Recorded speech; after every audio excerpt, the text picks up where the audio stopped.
পৃথিবীতে মানুষ পরিবর্তন হচ্ছে, গোটা পৃথিবীর সব পরিবর্তন। যেখানে রাস্তা নেই সেখানে রাস্তা হয়ে গেছে, যেখানে হাঁটার পরিবেশ ছিল না এখানে গাড়ি চলার পরিবেশ হয়ে গেছে, যেখানে মানুষ যেত না সেখানে মানুষ বসবাস করছে। যে ঘরটা ছিল ভাঙা ওই ঘর এখন মাল্টি স্টোরেড বিল্ডিং হয়ে গেছে। যেখানে মানুষ চলাফেরা করত না সেখানে বাজার হয়ে গেছে।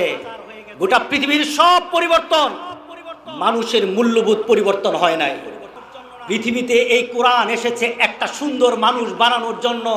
ওই মানুষের, যে মানুষটা পৃথিবীতে মডেল হয়ে আল্লাহ পাঠিয়েছেন কোরআনের মূর্ত প্রতীক হিসাবে, মুহাম্মদ রাসূলুল্লাহ সাল্লাল্লাহু আলাইহি সাল্লামের মতো পৃথিবীতে মানুষ সৃষ্টির জন্য এই কোরআন এসেছে। কোরআনকে দেওয়া হয়েছে কোনো জনপদকে ধনী বানানোর জন্য নয়, বরঞ্চ কোরআন দেওয়া হয়েছে এই পৃথিবীর মধ্যে একটা জান্নাতি পরিবেশ সৃষ্টির জন্য। প্রমাণ মুহাম্মদ রাসূলুল্লাহ সাল্লাল্লাহু আলাইহি সাল্লাম। আল্লাহু আকবার বলি।